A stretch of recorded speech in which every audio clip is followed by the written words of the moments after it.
Welcome to the Kickass Couples Podcast. This is the place where we help committed couples who want to level up their marriage experience newfound clarity, hope, and confidence. We're Matthew and Kim, co-hosts and husband and wife. In 26 years together, we've seen a lot and never thought it could be as good as it is right now. We're here to help you successfully navigate the messy, dirty, and wonderful world of marriage. We believe all couples deserve and are capable of experiencing an extraordinary and fulfilling marriage. And each week, we're bringing you life lessons from real-life successful couples to help you grow and strengthen your relationship. And now, let's dive into today's episode. Denny and Amber Locascio in the house today. We're going all in on each other just because I truly want to be better. You can't enter into a relationship with the thinking, well, if this doesn't work out, there's always this. You can't hit each other, and you can't cheat on each other. I could take one comment that's made offhand and completely let it derail my emotions. It's not about becoming what your spouse wants, right? It's about becoming for each other what you need. We'll get started right after this message. If you want to learn how to experience the best, most fulfilling year of your marriage, we invite you to pre-order Matthew's new book, Kickass Husband, Winning at Life, Marriage, and Sex. You can get it at MatthewPHoffman.com. Again, that's MatthewPHoffman.com. And now, back to the show. We are so excited. We've got Denny and Amber Locascio in the house today. This is momentous. Definitely a kick-ass couple, wouldn't you say? No doubt, no doubt. One of my most favorite younger, sort of upcoming, I think, couples. And we have the pleasure of being friends with Amber and Denny. So this is really special for us because we know them well. And we know that they are kick-ass. So we can't wait to have them share with all of you their experiences and a little bit about their relationship. Yeah, I've got to know Denny. Denny is, if you're looking at the video today, he's wearing a few shirts, so he's hiding the buff guy that he is. But he definitely some strength and conditioning and taught me how to work out correctly. That was my first intro to Denny many years ago in his gym, and great relationship. We're in an accountability group together. We get together once a month to make each other better. And then he was wise enough to marry Amber. We were there when that happened. Definitely got an upgrade in the relationship there. And they have two beautiful children, Aubrey and Maddox Van, that are just as cool as their parents are. So it's fun to see all the exciting stuff that you guys are doing in your life right now. And we're glad to have you here today. We're in Maynard. And this is our Kick-Ass Couples studio, and we're going to have a great conversation with these guys today. And because this is the Kick-Ass Couples podcast, so it would follow suit that the first question is going to be, what do you think makes a kick-ass couple? And why are you guys a kick-ass couple? So you guys, either one of you can answer that first. So you can look at each other. I'll let you take it first and then... All right, D-Lo, you're on deck, big dog. So kick-ass, I'm thinking about is successful. So in our book is, as a couple, are we living up to our potential? Not as individuals, but as a group. Are we doing the best we can? Am I supporting my wife the best she can? Is she supporting me? Are we raising kids? The things that are values, are we doing the best we can in those categories? Doesn't mean that we're better than any other couple. We're not trying to compare ourselves to each other. But are we doing the best we can for our relationship, for our family? That's what I wanted to find kick-ass. Yeah, and I'll just tack on to that. I think it's always striving to be better in who you are and always learning what can I do to strengthen this relationship, right? And what is it that my spouse needs in this moment for me to be supportive of him? And always looking for opportunities to improve as that spouse, right? And making sure that you're supportive of your husband or your wife, and just adding what they need in that moment of time to make sure that they're fulfilling their potential and you two are moving in the same direction consistently, right? You're growing, but you're moving together. Sure. Yeah. Wow, two power answers and a good build. I don't think I could add anything or make that any better. Pretty well done. Pretty well done. So one of the things that Kim and I have learned, and we kind of start off all of our interviews, is you've probably heard the expression, you have to go back to go forward, right? And so one thing that we think is kind of at the foundation of successful couples is to say, well, how did they arrive at this relationship or this marriage, and what did they bring? What did they think love looked like, right? What was modeled to them as they were growing up, and what was your image? So before you all got married, you came to the relationship with what does love look like, or what should it look like, or what is success or failure, and what were your expectations? So we're kind of I'm gonna throw it out to since Denny answered the first one, I'm gonna ask Amber. I'm gonna say, Amber, what did love look like in your family growing up? How did you see that through your parents' relationship? I was really lucky to have parents who have always put each other first in their relationship. So they modeled for both my sister and I that their relationship was first and foremost God. And then second was my mom for my dad and my dad for my mom. They would always put each other first. And then it was the kids, right? And we were important in their life, but it was always each other first. And then I think second, it was they were joined in making decisions. It wasn't that I could play one side against my dad whenever I wanted something and go to my mom and ask her if my dad had already said no.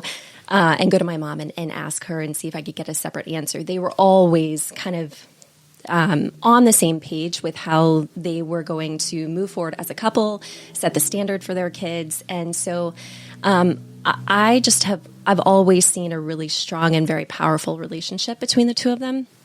They've always been physical in a very good way as well.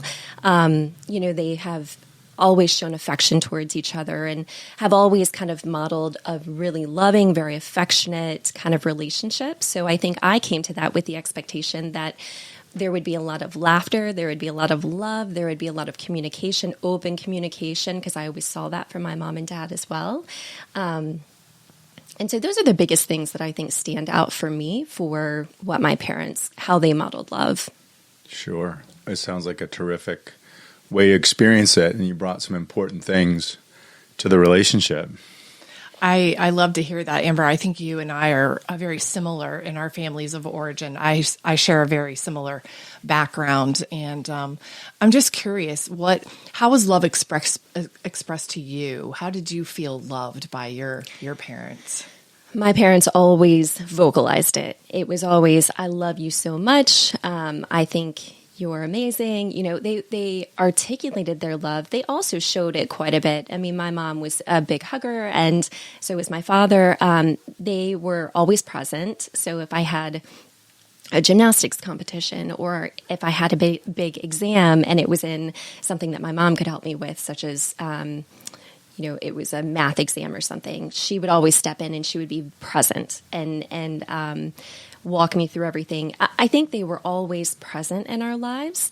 And maybe it was more so for me than my sister because I was the youngest. And so growing up, my mom was getting her PhD at LSU, and, my family was young. My parents were really young. My mom was 20 and my dad was 20. My mom was 18 when they first got married, had my sister about a year later, had me at 26. And my mom decided to go back to college to get her PhD. And so they were a very young couple, trying to raise a family, trying to get an education, trying to elevate themselves and their family to another level. And so my mom being 26, when she graduated, I was about 10 when she finally got her PhD. We moved to Virginia. And so I got them a lot more in my life than I think my sister got them. Sure. And so I benefited from that quite a bit. But they were always present. They always showed up, and they made it a point to be interested in what I was interested in, which was really nice. Sounds like they're very attentive and very nurturing, and you're very blessed. Denny, how about you? I would love to hear a little bit about your family of origin and what love sort of looked like to you and your family growing up.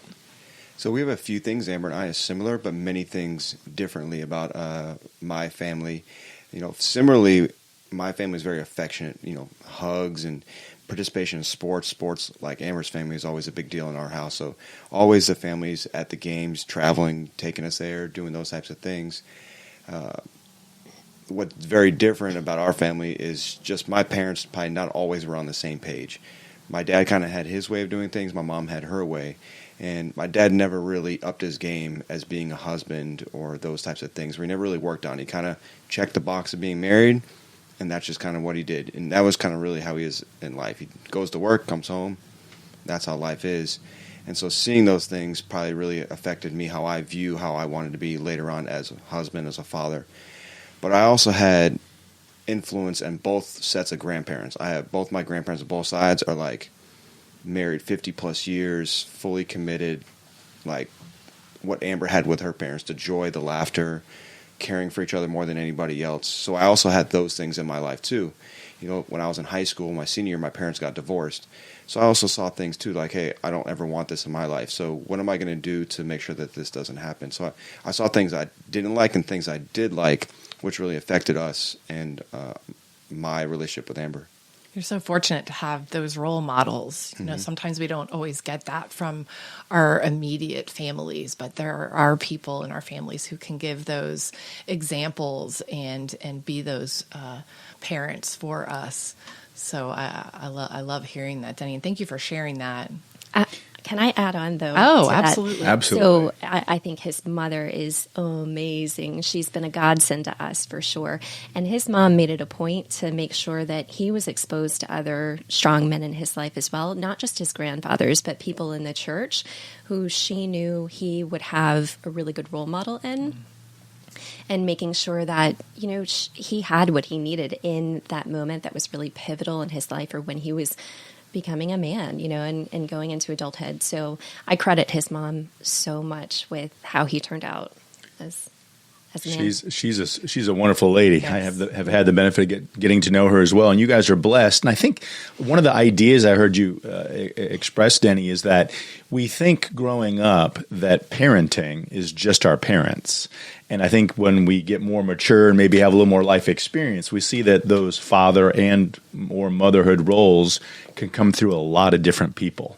And it's not always our parents that we get that parenting from. And it sounds like your grandparents filled that role for you. My mom passed away at a very young age, and she was 59 when she passed away. And I was really bitter about it for a while. But as I look back, and my wife and I have shared, I was mothered by so many people in so many loving ways, so that need was fulfilled through other people in great ways, and it really helped me grow as an individual to find that and see that and recognize it. So we do get a lot of parenting from our biological parents, but that's not always where it all seems to come from, which I think. And that's the village. You know, Aubrey always asking the question, Daddy, why don't I have so many uncles? Everyone's, you know, close friends of ours are all uncles to her, the males in our life. So just having positive influence, having influential people around that we can not just teach ourselves, but the lessons everyone else has learned, and we can all grow through that. Well, thank you for opening up and sharing that with us. We believe that there are 13 pillars for that are necessary for a successful marriage, and we really focus on 3 of those pillars. Those 3 being, first of all, commitment, and then communication and conflict resolution. And so I just want to talk about those 3 things with the two of you, and I guess we can start with the first one being commitment. What does commitment look like in your relationship? And either one of you can take that question. Well, we're both going to ask you both to give it, but we'll see who could go. Amber, go first. Amber, are you comfortable taking that one on first? Yeah, what commitment looks like for you guys? Yeah. So what does commitment look like to me, and specifically with our relationship? I think it looks like showing up and being there for your spouse day in, day out, through the thick of it, through the really hard times. So, you know, just taking a couple of examples, I think going through pregnancy and having a newborn baby and the trauma of that experience, and having a spouse there that will show up and be in that moment with you and give you everything that you need to make sure that you're taking care of yourself and that you're taking care of your family in the way that you need to.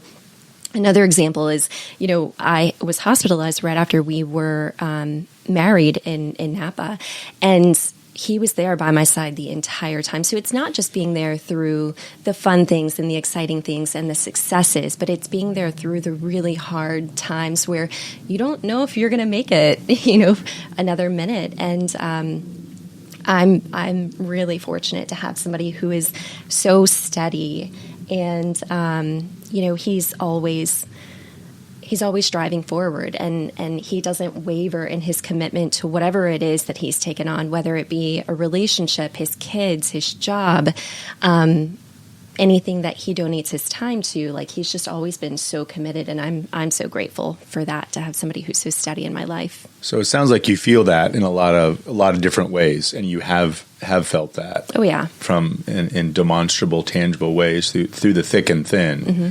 Okay, that's great. And Denny, what does a commitment look like to you in your relationship with Amber? Commitment to me is just non-negotiable. Like, whatever the words you use or the commitments you make, that's like written in rock. It's like solid as it is. So when we got married, like, there's not even option for divorce. Like, that's completely taken off the table. To me, that's commitment. I'm committed to Amber for the rest of our lives. So that's really what it was to me. As simple, I guess, as I could come up with the words to use. That's a great concept, and I think that we've talked about that before in some other people. There's no plan B. In the book we wrote, Kickass Husband, my co-author Chris Cambis is a licensed marriage therapist, and he said, you can't enter into a relationship with the thinking, well, if this doesn't work out, there's always this, right? And what I heard you say is that there's no plan B. This is the relationship. We're committed to it, and we're going to figure it out, and we're going to stick with it no matter what. Yeah, outside of that, I mean, Amber and I pretty much have two rules for our marriage. Is you can't physically have physical contact, like can't hit each other, and you can't cheat on each other. Outside of those two rules, we are fully committed to our relationship for the rest of our lives. Those are two other things that are non-negotiable. Can't do those things. Everything else, we're going to forgive each other. We're going to move on. We're going to work through those things, those challenges, the good times and the bad. So how did you guys come up with those two things? Was that one saying, hey, I want this? Like, I'm interested in that. Tell me more about that. I think just going to church, Pastor Brad was maybe talking about that on just relationships, on marriage, and those types of things is the earliest I can remember those two. I think we've always been on the same page with those two things being kind of non-negotiables for us. I can't recall how we came up with those two ideas, but he and I both feel incredibly strongly about those two in particular. And I think for me, just as a female, I want to make sure that, I'm safe and we model a relationship that doesn't show any sort of physical violence towards one another whatsoever. And that could be from me to him or him to me, right? I want to make sure that both ways, 100%. I want to make sure that our kids know that that is never, ever acceptable to show to their friends, to show towards each other. And so I'm going to model an example of what I want my kids to become as adults. And then the infidelity thing, that's just not something I think I could ever really get over. And so for me, that's always been really important in making sure that you set that standard with your spouse and you know where that line is and that they know that they cannot cross that and that there are going to be significant repercussions and your life will never go back to the same. Right. There's no coming back from that. So he and I think have always identified those two as things that would definitely break our relationship. And so we've put them out there and we both agree to them. And so I love that you shared with us your non-negotiables. I think those are really important things and appreciate learning those from you. The next thing that we really believe is important is communication. And you all are really what I would say in the thick of life. You have a business that you're running, you're working full time, you have very young children, you've got a lot of demand. And so I am really curious to hear, how do you communicate with each other? How do you make time to communicate with each other? What kind of communication do you have? What kind of communication do you have? I want to know. What does that look like? That. I chuckle because it's different for both of us. Do you want to take it first? I'd be happy to take it. The Locascios may fly with passing colors on many of these pillars. But number two is where we have our largest area of growth, especially early on. Yeah. the book 5 Love Languages really, in all honesty, saved our marriage early on, just from the communication standpoint, where Amber is, communicating her love language in one way, where I'm communicating in a different way. And it was having to get to the point where I had to learn what her needs were, and she was learning what my needs were. And getting to that point was getting us on a foundation. And then from that point on it's been growth for us on how do I continue to support her and how does she support me. And even then, what she used to be is not necessarily always what she is now. So along the path of us growing is learning what Amber needs, what are areas that we continue to grow on, how is she acting, or what I need to change right now to be better at communicating.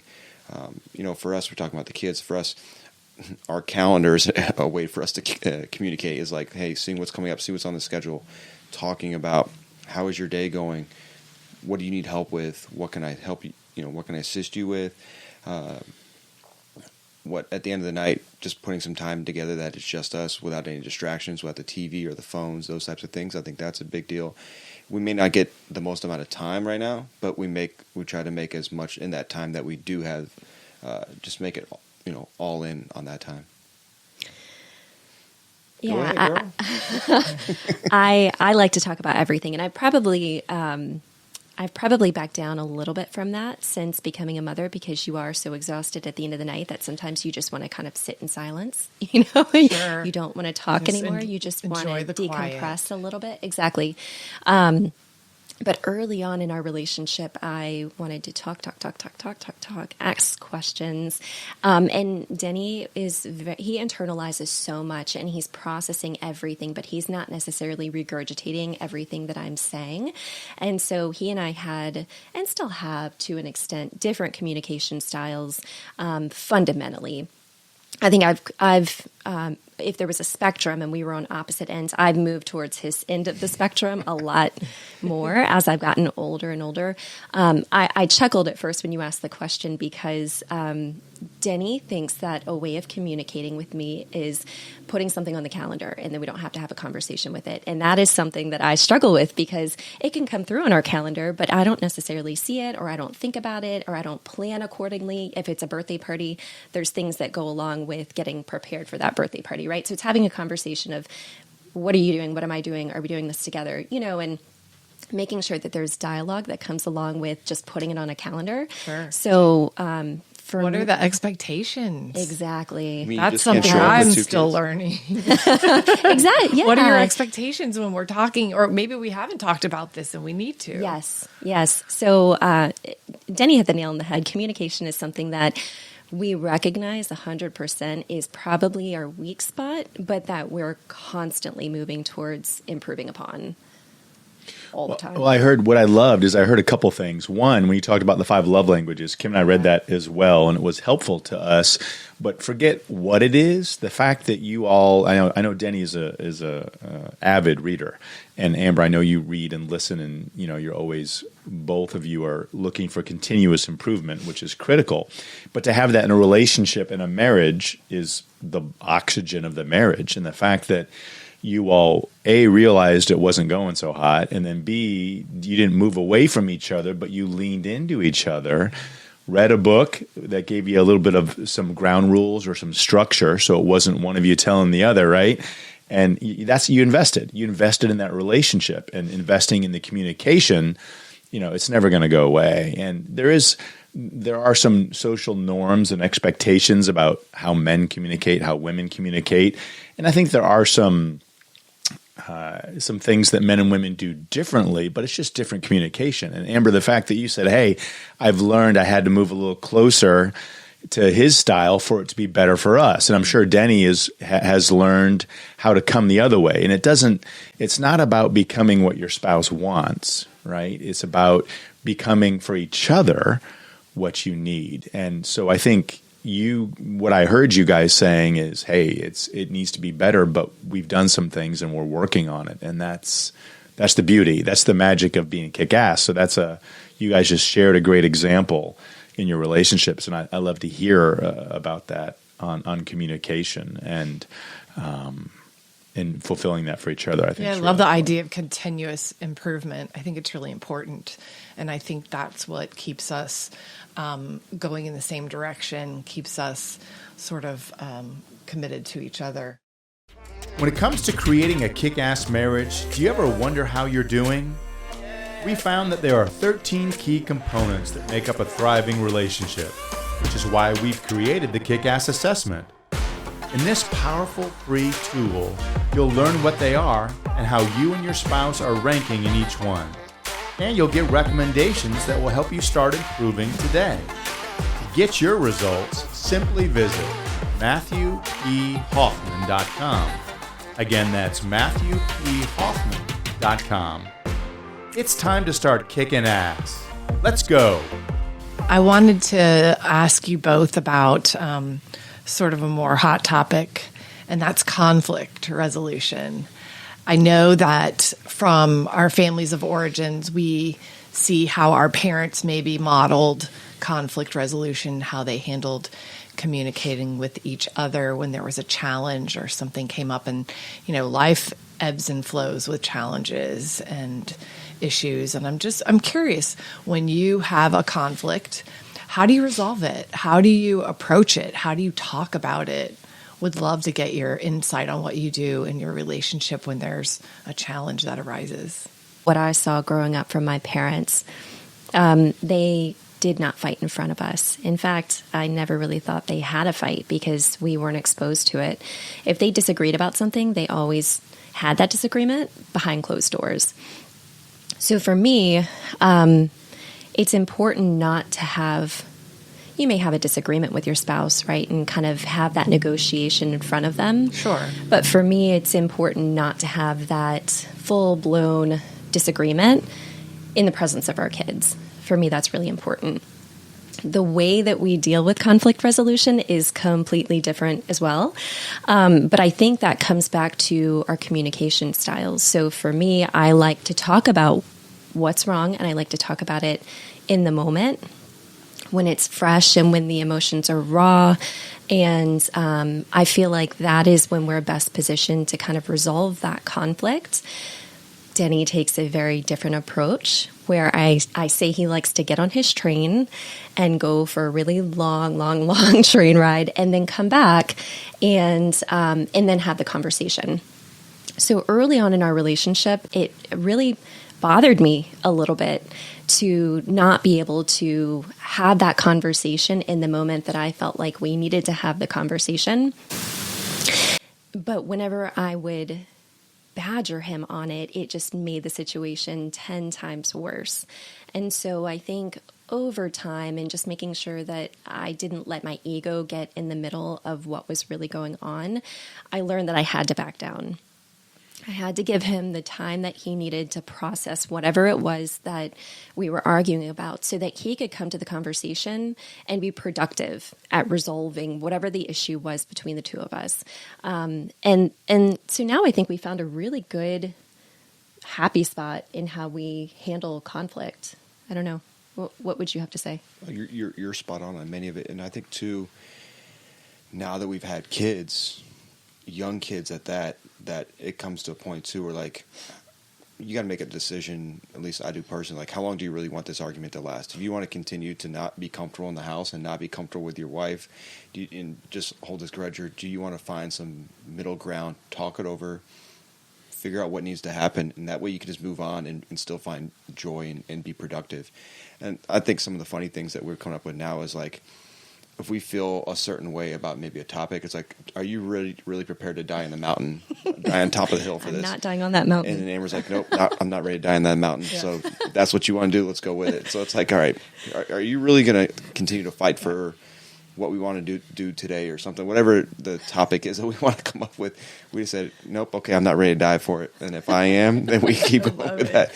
So it's just something that we came up with recently. Well, that's a great way for you guys to determine how important it is. Yes. Right? Yes, I am. Oh, it's that important to you. Okay, well, maybe. Keep going. All right. Prepared to die on that mountain. Take a few more arrows, baby.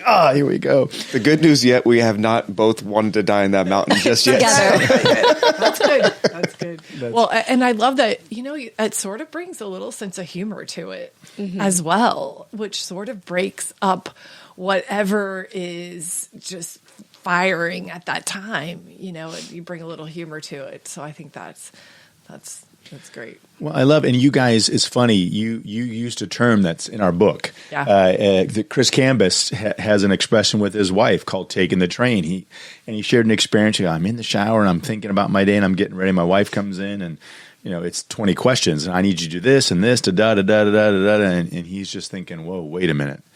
And so they agreed with an expression because his style, she's like, take the train. Here's the things I need to talk to you about. Take the train. Let me know when you want to come back and we can address them together. And that's compromise. It's also understanding where each other need to be.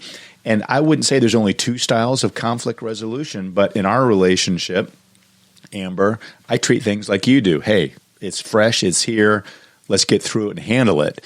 And Kim is a lot more like Denny, like I need some time, I need some space, let it rest, let's come back and address it once I can have had a chance to really process how I feel, how should I feel, and all that. So you guys have done what I hear you saying is you found a great way to figure out how to handle those conflicts. And, 69% of all conflicts in a relationship, you're not going to resolve. I mean, there's a lot of stuff, right? Because it's not about conforming the person to what you want them to be, but figuring out the dance and that language while maintaining that joy and love. And it sounds like you guys have kind of come up with a great way to do that and not be derailed or down spiral, right, from that. Can you guys think of any specific examples on the conflict resolution where, a little thing with each other, with the kids or something that popped up and that you could share, like how you work through that specifically?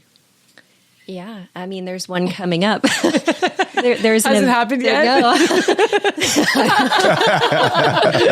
I'm planning for it. Okay.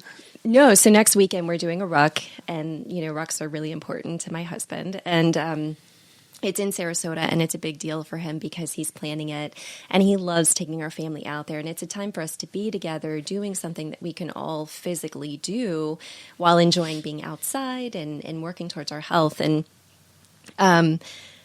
having young kids, I think, adds a level of complexity to planning things like that. And so for him to plan it and then expect that I'm going to be there, Maddox is going to be there. Maddox is only 18 months. And it's how long? 12 miles? It's a 12-mile ruck where we have to wake up at 5 in the morning. Most of the day. Takes a good portion of your afternoon. You have to wake up at 5 in the morning to drive down to Sarasota to prepare and then push your 18-month around. So for anybody who's not listening, rucking is just power walking, but with a weighted backpack. So it's doable, but it is physically strenuous. And so to have a 18-month-old come along on that is something that I am not necessarily looking forward to, but it's important to my husband. So he has scheduled it. He kind of set the expectation that we're going to be there.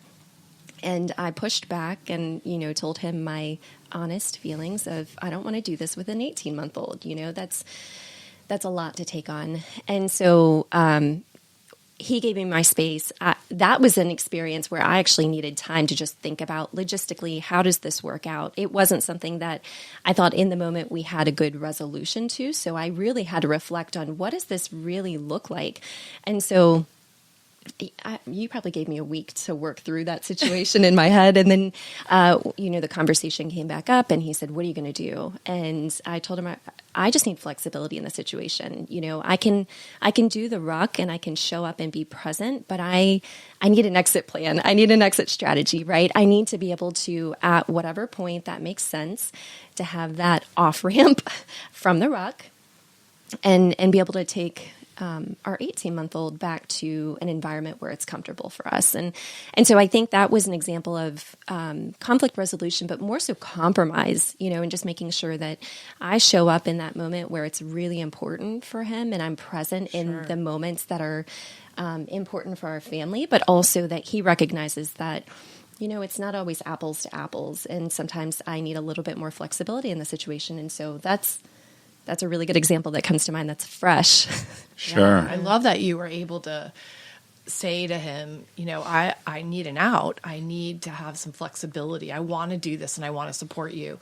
But I feel in my head that maybe Maddox isn't having a great day on my back, or however you were going to be carrying him in a stroller, pushing him, and it gets challenging. So I think just knowing that in advance, knowing that you have that flexibility is wise. So I love to hear that you worked it out ahead of time. Mm-hmm.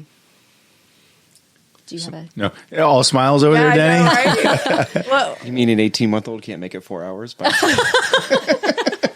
in his stroller. What? I don't understand. What's the problem, Denny? Right? Aubrey has set that bar so high. Yes. He thinks that every kid can accomplish that. Right. Well, yeah, and so you maybe tell a little bit about Aubrey so that it's not only Maddox, it's Aubrey as well. So we're not just talking about an 18-month-old. I have no problems with Aubrey going out Like there. I said, Aubrey has a lot of uncles out there. So she Yeah.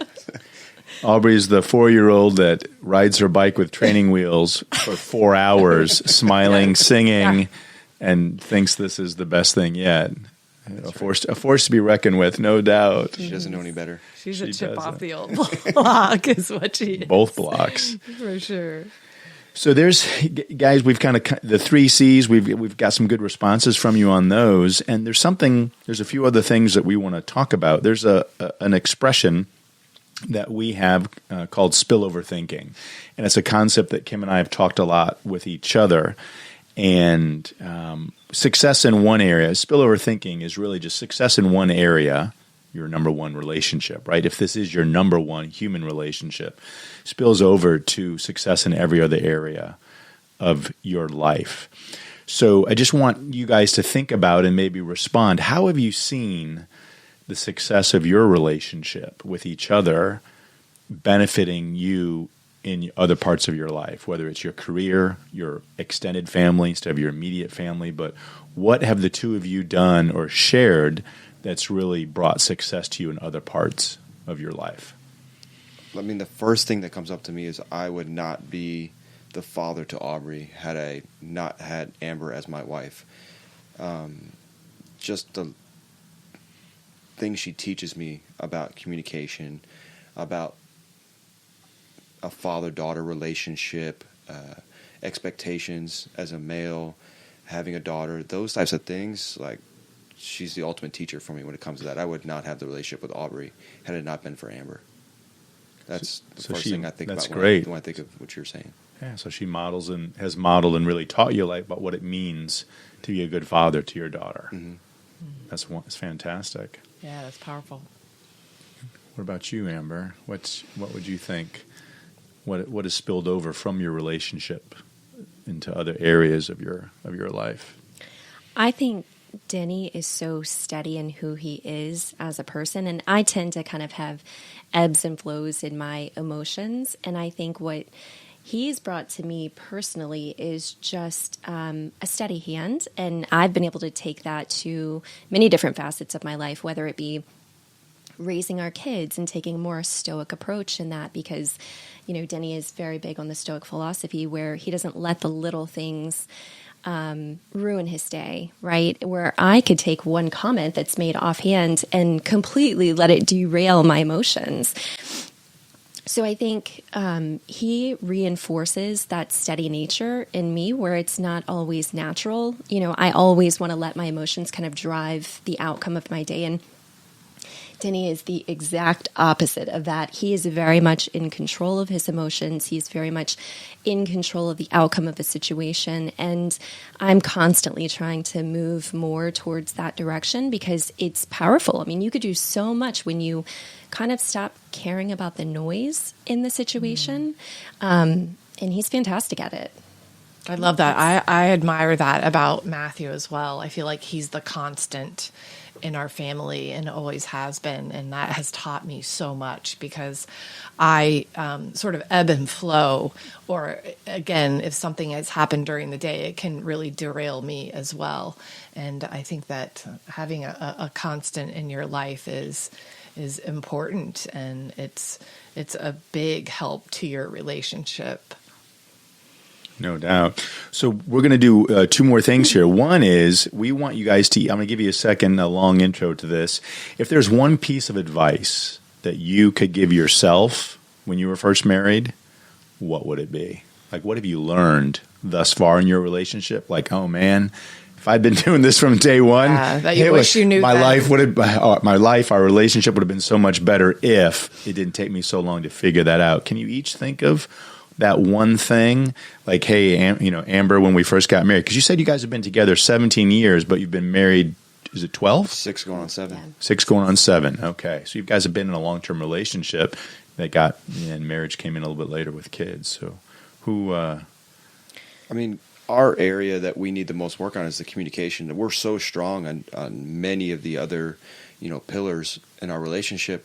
But when it comes to communication, that's really, especially for me, where I struggle the most. So it's probably learning those lessons early on in our relationship, so we don't have to go through some of the challenges that we went through early on. So how do I better communicate to Amber, when she needs to talk, and how do I get that train going faster to come back so she's ready for it and doesn't feel, angry at me for taking so long or whatever it is. I think learning those types of things, it would fast forward our relationship a lot better. okay. I'll go back to 5 love languages. I think if we had read 5 love languages the first or second or third year in our relationship, it would have saved so much heartache. And we were young when we first started dating, so there was plenty of opportunity to evolve in who you were. And we were really lucky where when, as we were growing, we were constantly growing towards each other, not away from each other. So that was kind of the saving grace in our relationship, that we were always moving kind of up, but in the same direction. We always fundamentally wanted the same things. But I'll say until we had that resolution, that revelation of this is what Denny really needs, and this is what Amber really needs, we didn't necessarily know how to fully show up for one another in our relationship. So I'm big on words of affirmation, and I'm also pretty big on acts of service. Denny could care less if the house was clean, care less. And, I would spend a Saturday morning or in the early days in our townhouse cleaning the townhouse top to bottom, and he would come home and not even recognize it. And that was a big point of frustration for me, because I'm like, I just spent hours cleaning the townhouse, and you're like, hello. Right. And he's like, I could care less. Let's go out and do a bike ride, or let's go out and hike. And so for me, it was recognizing that, like, he wants quality time, and that was important to him. So even though it was important for me to have a clean house, for us as a couple, that was not important. What was important was showing up for him in the ways that he needed me to show up. So that would have saved years of heartache. And the thing, too, where Amber's getting at, too, is not just 50-50. Like, it's not just about her coming over and meeting what my needs are. To us, someone told me early, I don't know who said it, but it's 100%, 100%. So Amber 100% trying to do her best for me, and it's me 100% my best for her. And it's not I'm doing it because she did it for me. It's because you want to do it for each other. But Right. I want to be the best husband I can be. She wants to be the best wife. So we're going all in on each other, and I'm not doing it just because the expectation to do it, just because I truly want to be better. And that's a Absolutely. commitment part, right? I mean, I think that's a beautiful thing. I love that you two are growing together, you're learning together, you're engaged. You make each other a priority in your marriage when you have so many other things. You have all these little vortexes out here just kind of sucking you to them, but yet you still come together and you make each other that number one relationship. And I think that you're a great example, and I'm so grateful for you opening up and being vulnerable with us and spending time with us today to share what makes you successful and what really makes you kick ass. Because I only wish that I could have been where you guys are now when Matthew and I were your age, because I feel 7 like years. at 7 years into marriage, we were not where you are at all. And I think that came much later. And I think you guys are an amazing example. And for those people that are listening to us now, they can really hear how the pros do it. The young pros do The it. maturity, you guys are definitely kick ass. And I Yeah. mean, we've gotten to talk about kind of the 3 C's, and then we gave you a little foreshadowing and said, as you guys look at this list of these other pillars, if you had to pick one quality that you think is most important, what, besides the commitment, the communication, the conflict resolution, what ingredient or what focal or point do you think is most important in that relationship? First thing jumps off the page for me is faith. And to me, it's about faith in yourself, like knowing who yourself is first. Like, for me, is my faith in God. And I can't bring my best relationship with Amber or my kids unless I have the relationship with myself first. And feeling fulfillment with myself, I think it's like the old adage, when you're on an airplane, you can't save someone else's life until you put the air mask on first for yourself. So for me, it's that foundation of faith in myself and knowing my self-worth, my value, and then I can help everybody else. I can't help everybody else before I help myself. That's the one that jumps off the page for me.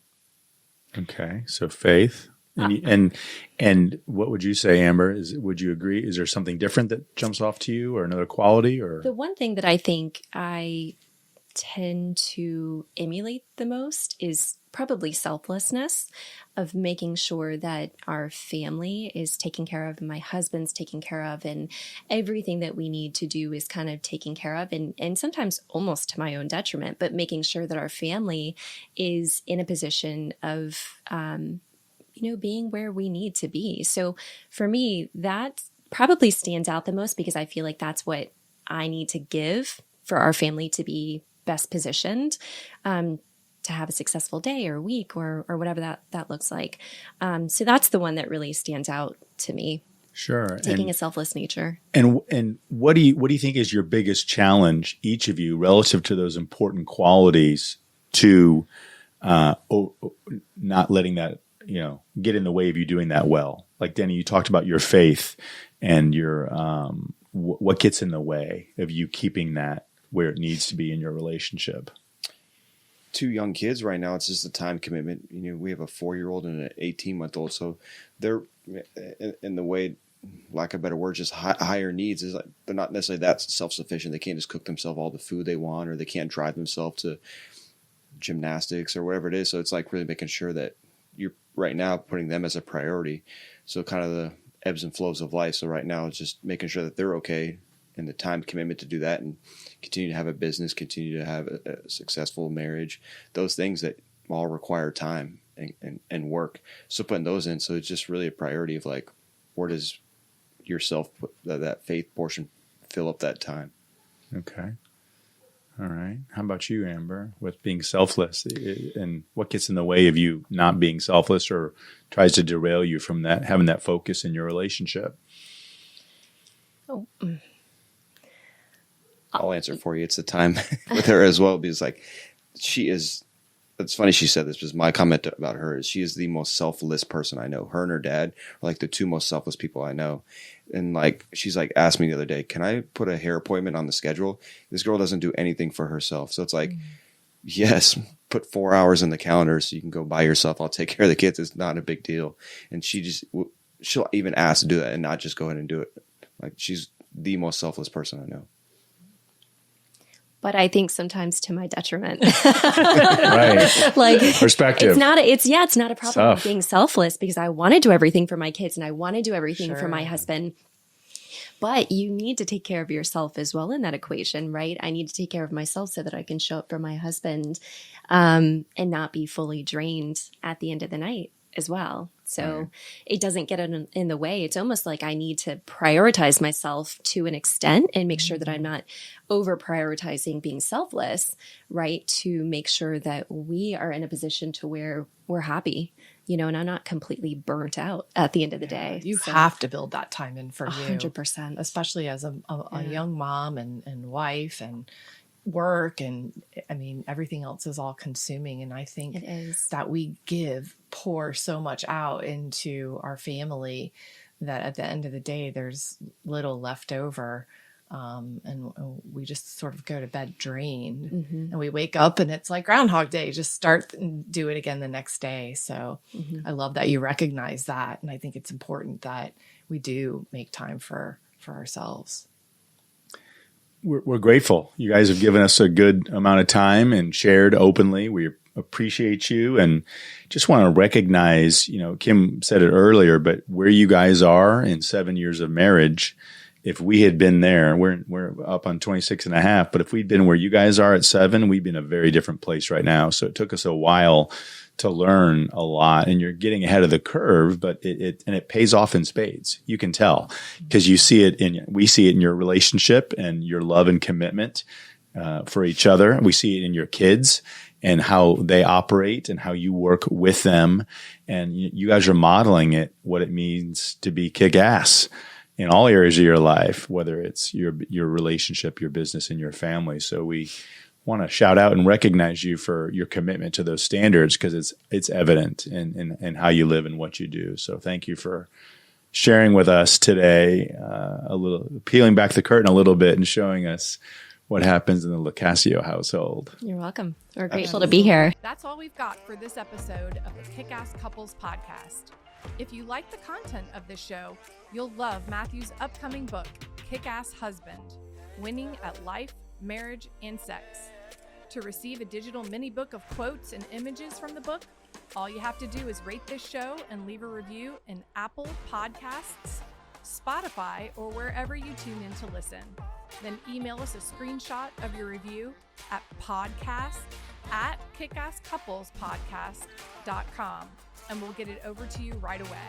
Until next time, remember, happily ever after doesn't just happen, it's on purpose.